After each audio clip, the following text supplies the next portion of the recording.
सभी दोस्तों को नमस्कार। दोस्तों यहाँ पर हम लोग 11 नंबर क्वेश्चन से स्टार्ट करने वाले हैं। तो चलिए पहला प्रश्न है, देखेंगे इस चीज को। चाहे तो चैनल को सब्सक्राइब कर सकते हैं और यहाँ पर आपको कंटेंट मिल जाएगा फ्री ऑफ कॉस्ट। पढ़िएगा, वहां पर सेल्फ स्टडी कीजिएगा, पीडीएफ भी वहां पर मिल जाएगा, टेलीग्राम पर भी मिल जाएगा, जहां से अच्छा लगे ले लीजिएगा। क्वेश्चन नंबर 11 है, किसी छात्र द्वारा नीचे दिए गए कथन पर विचार कीजिए। एक छात्र है जो कुछ कथन बता रहा है, उस चीज के बारे में देखना है कि मैं जिस क्षेत्र से आया हूँ वहां बारिश बहुत कम होती है, गर्मी बहुत पड़ती है, हमारे यहाँ घर मिट्टी के बने होते हैं, घरों की दीवारें बहुत मोटी होती हैं और इन्हें मिट्टी से ही पोत करके सुंदर किया जाता है। घरों की छतें जो होती हैं कटीली झाड़ियों से बनाई जाती है और यह निम्न में से किस राज्य में है। तो ये जो टर्म है ना, कटीली झाड़ियां, ये बार बार पूछा जाता है। राजस्थान जो होगा राइट आंसर। अब राजस्थान क्यों, इस चीज को समझ लीजिए। वहां पर क्या है, गर्मी बहुत पड़ती है और बारिश बहुत कम होती है। क्यों? क्योंकि रेगिस्तान है वहां पर। ठीक है, तो वहां पर जब रेगिस्तान है, और कौन सा रेगिस्तान है कमेंट बॉक्स में बताना, कौन सा रेगिस्तान है। ठीक है, ये रेगिस्तान, ये तो हिंदी में लिख दिया मैंने, डेजर्ट बोलते हैं।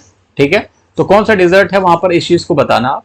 ठीक है, और वहां पर बहुत ज्यादा कहीं ना कहीं गर्मी पड़ती है और गर्मी पड़ने की वजह से मिट्टी के घर बनाए जाते हैं। मिट्टी के घर इसलिए बनाए जाते हैं ताकि अंदर कूलिंग रहे। ठीक है, तो राजस्थान जो होगा राइट आंसर होगा। लद्दाख में घर बनाए जाते हैं, वो 2 तल्ले के बनाए जाते हैं, जिसमें से पहले वाले में बिना खिड़की की चीजें होती हैं और इसमें मवेशियों को रखा जाता है। और जो छतें होती हैं, जो यहाँ का फर्श होता है ना, लकड़ी का होता है। फर्श जो होता है लकड़ी का होता है, इसको याद रखेंगे। फर्श जो होता है लकड़ी का होता है, इसको याद रखेंगे। और अगर हम बात करें छत लकड़ी की होती है और पूरा मकान लकड़ी का होता है, वो कहां पर देखने को मिलता है, वो देखने को मिलता है आपका मनाली में। अगर पूरी मकान जो है लकड़ी की है तो मनाली है, और सिर्फ फर्श जो है लकड़ी का है वो है लद्दाख। ठीक है, असम में बांस के घर बनाए जाते हैं, इसको भी याद रखोगे। और अपने यूपी में तो भाई वही घर बनाए जाते हैं जैसे बनता है ईंट पत्थर के। ठीक है, तो राइट आंसर होगा आंसर नंबर 3। चलिए एक मैं किसी सभा में अपना परिचय देते हुए किसी छात्र के कथन पर विचार कीजिए। मैं जिस जगह से आया हूं वहां के अधिकतर लोग सरसों के तेल में पकी मछली खाना पसंद करते हैं। यह छात्र किस राज्य से है। जैसे आप जिस राज्य से हैं उस तरीके से बोलते हैं ना, पहेलियां बुझाना। तो पहेली बुझा करके पूछने की कोशिश कर रहा है कि मैं ऐसे जगह से हूं जहां पर लोग मछली के जो सरसों के तेल में जो है मछली पका करके खाते हैं। तो 2 क्वेश्चन बनते हैं, एक होता है सरसों का तेल, ठीक है, सरसों में मछली, ठीक है, और दूसरा होता है यहां पर और कौन सा होता है यार, सरसों के तेल में और नारियल के तेल में। ठीक है, नारियल के तेल में, नारियल में फिश मछली। ठीक है, अब सरसों वाला जो होता है वो कहां पर होता है, J&K, जम्मू एंड कश्मीर। नारियल वाला कहां होता है, गोवा में। ठीक है, इसको याद रखें। तो सिंपल सी बात है, मछली जो है सरसों के तेल में कहां पर है, कश्मीर में है। ठीक है, केरल में क्या है, वो टैपियोका खाते हैं, टैपियोका। ठीक है, ये खाया जाता है, टैपियोका ऐसे भी लिखा जाता है, टैपियोका। ठीक है, तो ये खाया जाता है कहां पर, केरल में। असम में क्या खाया जाता है, असम में क्या खाया जाता है आप बताओ, बोरा चावल है, एक खास किस्म की चावल है बोरा। ठीक है, वो खाई जाती है गोवा में, मछली के तेल में फ्राई करके चीजों को, मछली को नारियल के तेल में फ्राई करके गोवा में खाया जाता है। फिलहाल यहाँ पर प्रश्न जो था सरसों के तेल में, तो वो था Kashmir. Answer number 4 right answer. सही कथन का चुनाव करना है। कौन सा सही कथन है। कोई वयस्क हाथी एक दिन में 2 क्विंटल से भी अधिक पत्ते खा जाती है। ऐसा नहीं है भाई, सारे पेड़ खत्म हो जाएंगे इस तरीके से खाने लगेंगे तो। ठीक है, तो एक वयस्क हाथी 200 किलो तक पत्ते नहीं खाती है, ये गलत है, सरासर गलत है। ठीक है, 100 किलो तक के पत्ते खा लेती है। अत्यधिक भारी होने के कारण हाथी आराम करते हैं, ऐसा नहीं है। हाथी बहुत ज्यादा मेहनती जानवर होता है। ठीक है, यहां तक कि 3 महीने की आयु के बच्चे के हाथी के बच्चे का भार जो है सामान्यतः लगभग 200 किलोग्राम होता है। Right answer. 3 महीने का हाथी के बच्चे का जो वजन होता है वो 200 किलोग्राम तक होता है। हाथी औसतन एक दिन में 9 से 10 घंटे सोता है। तो देखो, इतना तो इंसान भी नहीं सोता, इंसान भी 6 से 7-8 घंटे तक सोता है। ठीक है, अगर बहुत ज्यादा लेजी है तो 10 घंटे सोता है, उसके बाद कोशिश करता है सोने के लिए। हमने भी किया हुआ है बचपन में, कोशिश करते हैं सोने के लिए, लेकिन नींद नहीं आती है, बस ऐसे लेटे रहो, तो वो सोना नहीं कहा जाता। ऑलमोस्ट अगर अच्छी नींद की बात करें तो 9 से 10 घंटे ये नहीं करता। हाथी जो है 2 से 4 घंटे ही सोता है, जो एनसीईआरटी बोलता है भाई। या तो 2 घंटे बताओ या तो 4, लेकिन एनसीईआरटी 2 से 4 के बीच में बताता है, 3 घंटे भी सोते हैं, 4 घंटे भी सोते हैं। ठीक है, लेकिन 9 से 10 घंटे बहुत ज्यादा हो गए, तो ये भी ऑप्शन गलत हो गया। ऑप्शन नंबर सेकंड भी गलत हो गया, फर्स्ट भी गलत हो गया। आंसर नंबर 3 जो होगा राइट आंसर होगा। देखते हैं क्या है आंसर। ठीक है, आंसर नंबर 3 जो है राइट आंसर है। चलिए अगला प्रश्न है कि एक समूह को चुनिए जिसका प्रयोग पुनः चक्रण के पश्चात किया जा सकता है। कहने का मतलब कोई 4-5 चीजें हैं और उनको बार बार बनाया जा सकता है। पॉलिथीन बैग, ठीक है, कागज, बैटरी, मोबाइल फोन, क्या इनको दोबारा से रीजनरेट किया जा सकता है? चादर, समाचार पत्र, प्लास्टिक, बैटरी, क्या उसको दोबारा से चक्रण में बनाया जा सकता है? लोहे की कीलें, कांच की बोतलें, स्टील मग, गत्ते का डब्बा, चमड़े का बैग, लकड़ी की मेज, प्लास्टिक, चादरें। तो अब देखो साफ सीधी बात है भाई, पॉलिथीन बैग, कागज, ठीक है, कागज को नहीं बनाया जा सकता। बैटरी नहीं होगा, ठीक है, मोबाइल फोन बिल्कुल नहीं है। मतलब कि पुनः चक्रण में उसको नहीं किया जा सकता। जैसे लोहे की कील है तो इसको पिघला करके फिर लोहा बनाया जा सकता है या कुछ भी बनाई जा सकती है। कांच की बोतल को तोड़ के फिर से बनाया जा सकता है। स्टील है, स्टील का कुछ भी बनाया जा सकता है। सेम गत्ते का डिब्बा जो है इसे भी कुछ भी बनाया जा सकता है। तो सिंपल सा लॉजिक ये है कि इसको ना पुनर्चक्रण में इस्तेमाल किया जा सकता है, बाकी सबको पुनर्चक्रण में इस्तेमाल नहीं किया। चादर को नहीं कर सकते, ठीक है, मोबाइल फोन को नहीं कर सकते, ठीक है, चमड़े का बैग है, लकड़ी का मेज, लकड़ी को नहीं कर सकते। साफ सीधी बात है, आंसर नंबर 3 जो होगा राइट आंसर होगा। इसमें भी कुछ चीजें ऐसी हैं जो हो सकता है, लेकिन एक चीज ऐसी डाल दी गई है जिसमें आपको पता चले कि ये ऑप्शन गलत है। सारे जो एक समूह है वो सही नहीं है, ठीक है। तो आंसर नंबर 3 मेरे हिसाब से होना चाहिए। देखिए आंसर नंबर 3 जो है राइट आंसर है। चलिए अगला प्रश्न देख लेते हैं। मिलान करना है। देखो एक में लाल है, एक में हरा है। अब यहाँ पर मिलान ये करना है कि कौन सा जो डिश है वो किस स्टेट से बिलोंग करता है। तो देखो छोले भटूरे कहाँ का है भाई? तो छोले भटूरे आपका पंजाब के आसपास का है, दिल्ली एनसीआर का, ठीक है। पहले का ई हो जाएगा। ई कहाँ कहाँ है? ई यहाँ पर है, यहाँ A3-4 में है, ठीक है। तो ऑप्शन नंबर सेकंड गलत हो गया। टैपियोका कहाँ पर मिलता है? ये मिलता है आपका केरल में। तो बी कहाँ पर है? बी यहाँ पर है और यहाँ पर है, तो सी गलत हो गया, ठीक है। और सरसों के तेल में मछली अभी हमने बात करी ही है, तो कश्मीर डी कहाँ पर है? डी यहाँ पर नहीं है, ठीक है, डी यहाँ पर है। तो आंसर नंबर ए तो वैसे ही गलत हो गया। आंसर नंबर 4 जो हो जाएगा राइट आंसर हो जाएगा, ठीक है। अब तरीका आपने देख लिया, छोले भटूरे को पहले मिलाया, फिर यहाँ से ऑप्शन एलिमिनेट करा। टेपियोका देखा केरल का है, तो टेपियोका जब केरल का है तो उसको भी ऑप्शन से एलिमिनेट करा, बी को बी से मिलाया, फिर देखा कि 2 ही ऑप्शन में बी है, बाकी में तो है ही नहीं। फिर सरसों के तेल में देखा कश्मीर है, तो तीसरे का डी होगा, तीसरे का डी देखा, तीसरे का डी यहाँ पर भी है, तीसरे का डी यहाँ पर भी है, ठीक है। तो आंसर नंबर जो होगा आपका 4 जो होगा राइट आंसर हो जाएगा, ठीक है। चलिए देख लेते हैं क्या है आंसर। बाकी नारियल के तेल में कहां पर होता है? गोवा में। चलिए और देख लेते हैं, निम्न में से कौन सा जानवर का आगे का दांत उसकी पूरी जिंदगी बढ़ती रहती है?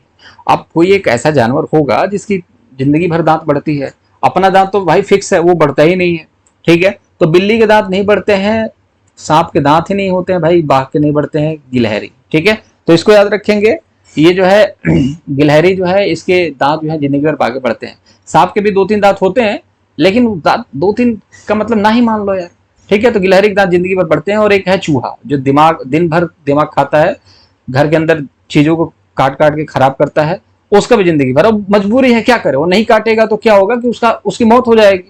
तो उसको कुछ ना कुछ काटते रहना। आपको चूहे से दुश्मनी हो सकती है कि यार उसने मेरा ये खराब कर दिया, ये खराब कर दिया, बिस्तर में घुस करके बिस्तर काट दिया। अब वो क्या करे, बेचारा मजबूर है, अब उसको करना ही पड़ेगा, नहीं तो उसकी दांत बढ़ती जाएगी। तो इसलिए घिसने के लिए वो अपना काम करते हैं। Answer number second right answer होगा। चलिए मधुमक्खियों की सर्वाधिक उपयुक्त विशेषताओं को बताएंगे भाई। चलिए मधुमक्खियों की सर्वाधिक उपयुक्त विशेषताओं को बताइए। आंसर तो आपने देख ही लिया होगा, चलो कोई दिक्कत नहीं, इसको समझ लेते हैं, ठीक है। केवल रानी मक्खी ही अंडे देती है, ठीक है, ये तो आंसर सही है, रानी मक्खी अंडे देती है। ये जहां जहां है ठीक है, इसमें तो चारों में है, ठीक है। नर मक्खी का कार्यकर्ता के रूप में कोई विशेष भूमिका नहीं है। देखिए एक भूमिका होती है, जैसे कि आपकी भूमिका है फिल्म में, लेकिन एक विशेष भूमिका नहीं है। जैसे एक फिल्म बन रही है, अब उस फिल्म में एक हीरो है, हीरोइन है, फिर एक दो किरदार और है, और एक ऐसा आता है जिसकी भूमिका तो है लेकिन वो विशेष भूमिका नहीं है उस फिल्म में, वो रोल में है। बताओ तुमने उसको कैसे देखा, कहां पर देखा, उसको मर्डर करते हुए कहां देखा? तो रात को मैंने देखा था उसको, वहां पर जा रहा था, ठीक है, अंधेरा था, जैकेट वगैरह पहना हुआ था।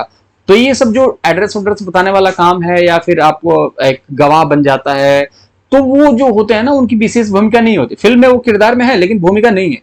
तो ये नर मक्खी छत्ते में तो होती है, लेकिन एक विशेष भूमिका नहीं होती है कि वो काम करे, ठीक है। घर में भी आप देखोगे जो लोग कामयाब होते हैं उनकी बहुत बड़ी भूमिका होती है, लेकिन जो कामयाब नहीं होते हैं उनको कोई भी इंट्रोड्यूस नहीं कराता, उनका समाज में विशेष भूमिका नहीं है क्योंकि उन्होंने कुछ किया नहीं जीवन में। ठीक है, तो ये चीज होती है, ये भी बात सत्य है, बी भी सही है भाई। तो ए और बी जहां जहां है वो सत्य है, बाकी ये तो गलत हो गया। सभी मादा मक्खी अंडे देते हैं। अब देखिए, या तो रानी मक्खी देगी या तो मादा मक्खी देगी। सभी मादा मक्खियां देंगी, तो केवल रानी मक्खी जब देती है तो मादा वाले कहां से आ गए यहाँ पर? सभी मादा तो आ ही नहीं सकती। सी जहां पर होगा गलत हो जाएगा। देखते हैं, यहाँ पर सी है, गलत हो गया भाई। आंसर नंबर 3 जो होगा राइट आंसर हो जाएगा। ठीक है, अब कार्यकर्ता मक्खी जो होती है भोजन को खोजती है, छत्ते में लेकर के आती है, ये तो सही बात है। डी जो आंसर है वो तो सही है, तो डी यहाँ पर है ही। ठीक है, यहाँ पर डी नहीं है, यहाँ पर सी है, तो ये तो गलत हो गया। ठीक है, आंसर नंबर सी जो हो जाएगा राइट आंसर।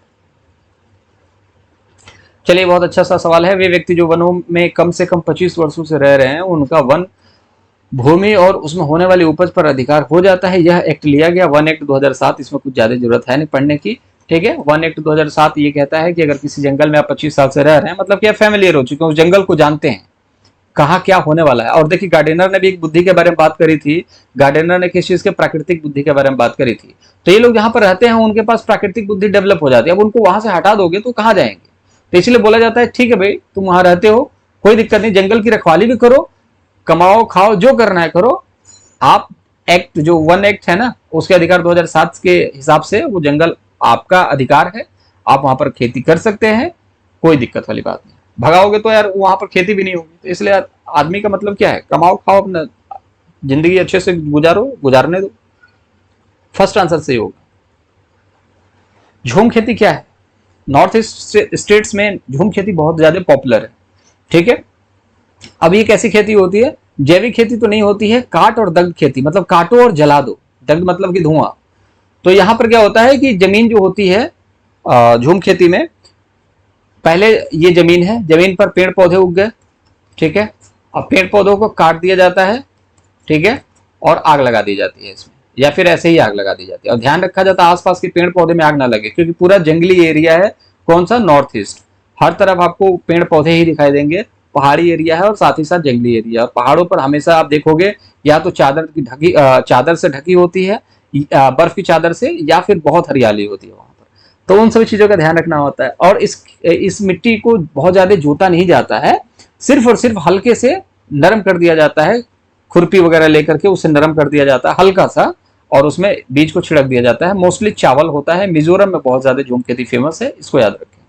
ठीक है, तो ये आंसर नंबर सेकंड जो हो जाएगा राइट आंसर हो जाएगा, मिजोरम में फेमस है। चलिए, रोनाल्ड रॉस को 1902 में चिकित्सा के क्षेत्र में नोबेल पुरस्कार किस लिए मिला भाई? डेंगू के बारे में बताया था उन्होंने? नहीं, मलेरिया के बारे में बताया था।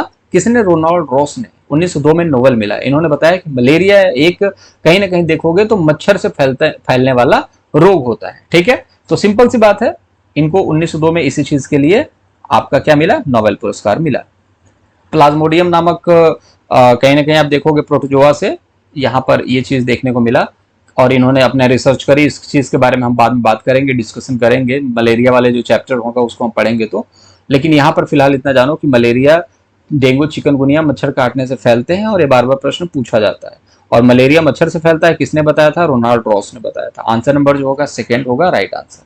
ठीक है, चलिए 21 नंबर क्वेश्चन का आंसर आप कमेंट बॉक्स में जरूर बताइएगा।